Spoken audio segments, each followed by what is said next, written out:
तो मैं कह रहा था कि कल मैंने बताया था आप लोग को कि फ्रांसीसी शोषण के साथ साथ उसके द्वारा किया गया सकारात्मक कार्य का व्याख्या करें या समीक्षा करें, ये पॉइंट है आपका। अर्थात ये पॉइंट कह रहा है स्पष्ट रूप से कि फ्रांस जो हिंद चीन पर अधिकार किया हुआ था, तो वो तो मुख्य रूप से क्या कर रहा था, शोषण ही किया है। कह रहा है शोषण जो किया है उसको मत दिखाइए, उसका मत व्याख्या कीजिए, बल्कि फ्रांस जो कुछ अच्छा काम भी किया होगा, अगर अच्छा काम किया है और आपने पढ़े हैं तो उसका व्याख्या कीजिए। तो मैं आप लोगों को ज्ञात करा दूं, वैसे पिछले क्लास में चर्चा हुई थी, फिर भी आज के लिए करा दूं कि फ्रांस ने निश्चित रूप से शोषण ही किया है, लेकिन कुछ क्षेत्र ऐसे हैं जिसमें बहुत अच्छा काम किया है। और अच्छे काम करने की लिस्ट में सबसे पहला है कृषि।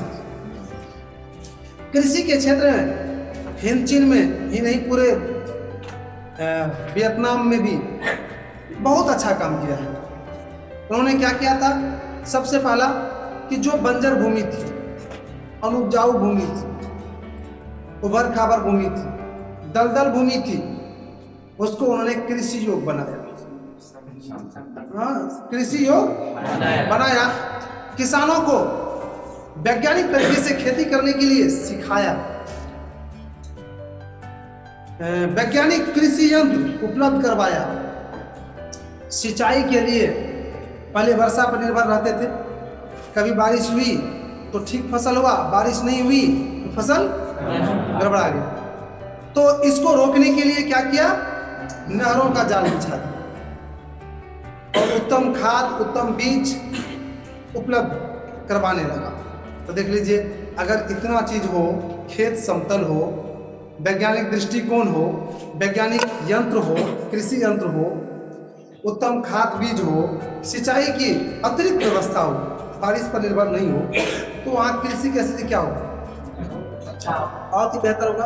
और वहाँ की कृषि की स्थिति बहुत बेहतर थी। इसका प्रमाण भी है, प्रूफ भी है कि वियतनाम जो हिंद चीन के एक देश है, वह 1931 ईस्वी तक, हमने चर्चा की थी, 1931 ईस्वी तक दुनिया के तीसरा सबसे बड़ा चावल निर्यातक देश बना।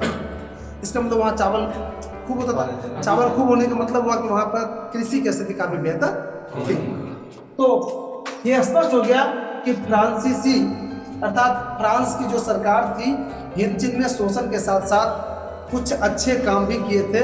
उस अच्छे काम की लिस्ट में पहला कृषि क्षेत्र था। शायद हो गया, समझ गए कि फ्रांस ने के द्वारा जो शोषण के साथ साथ कुछ सकारात्मक कार्य किए गए थे, उसका व्याख्या में लिखिए। और इसके बाद भी कुछ अच्छा काम किया है, थोड़ा रास्ता पेरा अर्थात सड़क उड़क बनाने में भी उन्होंने कुछ खास ही योगदान दिए हैं। वहाँ पर शिक्षा को तो उतना तो नहीं किया था, लेकिन फिर भी शिक्षा को बढ़ाने का प्रयास हुआ था उनसे, लेकिन किया नहीं किया। तो मोटामोटी दो क्षेत्र, सड़क रास्ता पेरा अर्थात परिवहन की व्यवस्था और कृषि व्यवस्था को उन्होंने उत्तम बनाया। तो शायद समझ गए, कीजिएगा नोट। चलिए कीजिए नोट। देखिए, वैसे तो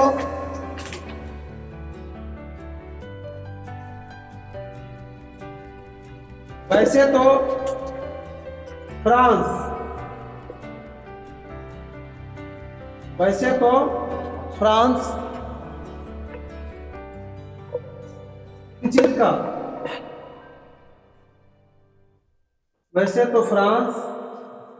हिंद चीन का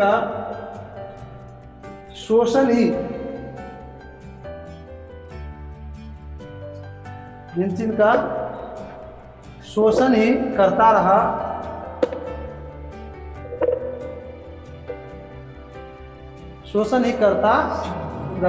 लेकिन वैसे तो फ्रांस हिंद चीन का शोषण ही करता रहा।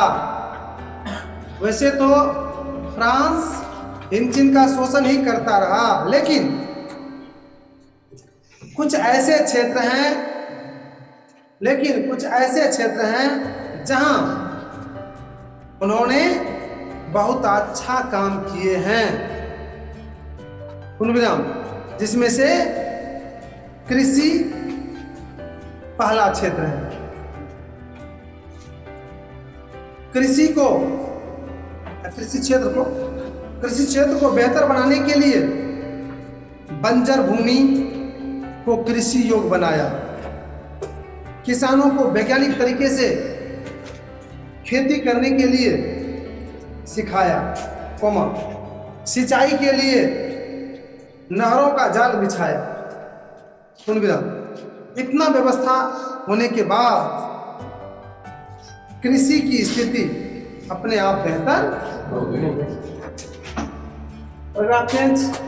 उपर्युक्त वर्णन से स्पष्ट हो रहा है कि फ्रांसीसी शोषण के साथ साथ सकारात्मक कार्य भी किए थे। तो मेरे भाई ये पॉइंट क्लियर हो गया? है किसी को दिक्कत? आपको 55 85 कार्ड नंबर 85 नहीं है सर। चलिए अच्छी बात है, तब बढ़े आगे। Yes sir. चलिए लिख लीजिए प्रमुख स्मरणीय तत्व। स्पष्ट बोलता है मुझे से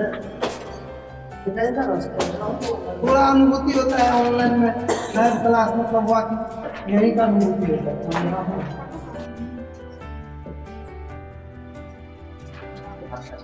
शायद प्रमुख स्मरणीय तत्व का क्या महत्व है अब तो आप समझ ही चुके होंगे, क्योंकि ये तीसरा चैप्टर है। मैं एक बार फिर से रिमाइंड करा दूं कि यह एक ऐसा पॉइंट है जिसमें हम इस चैप्टर के जितने भी प्रमुख ऑब्जेक्टिव टाइप का क्वेश्चन होता है उसको लिखाते हैं। और ये ऑब्जेक्टिव टाइप का क्वेश्चन आपके दो दृष्टि से महत्वपूर्ण है। पहला 50% ऑब्जेक्टिव पूछता है। अगर इस चैप्टर से ऑब्जेक्टिव पूछेगा तो बहुत हद तक इसी से रहेगा। इतना ही नहीं, कोई भी कंपटीशन में अगर पूछेगा इस चैप्टर से तो इसी से रहेगा।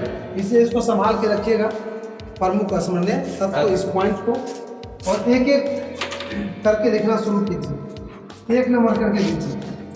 सबसे पहला लिखिए एक नंबर में लाओस, कंबोडिया और वियतनाम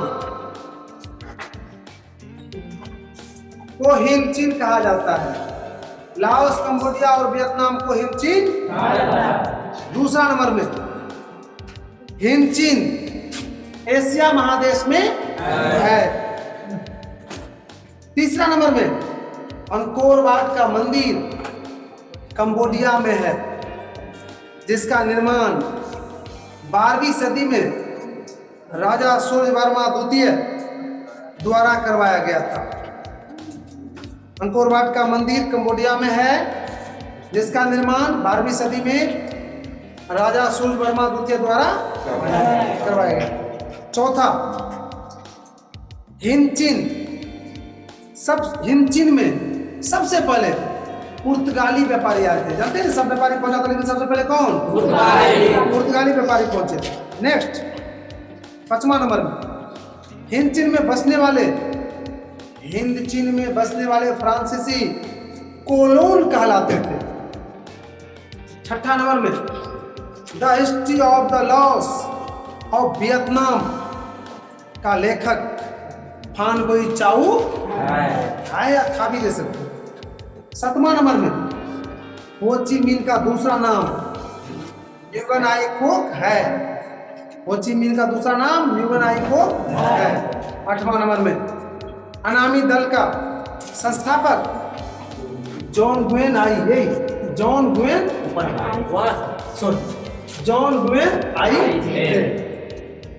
नेक्स्ट, 9वां नंबर में 6 मार्च 1946 ईस्वी को हनोई समझौता हुआ था। किसके किसी हुआ था जानते हैं? हनोई समझौता फ्रांस और वियतनाम के बीच। और नेक्स्ट है आपको 1954 में जेनेवा समझौता हुआ, अमेरिका और इसके तहत वियतनाम को 2 भाग में बांटा गया। और 11वां नंबर है हवा आंदोलन, धार्मिक क्रांतिकारी आंदोलन था। और नेक्स्ट लिखिए बर्मा नंबर होगा ना? Yes sir. बर्मा लिखिए। हवा हवा आंदोलन 1939 ईस्वी में हुआ था।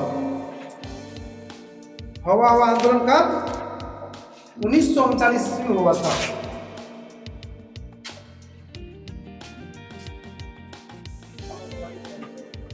तो हुआ था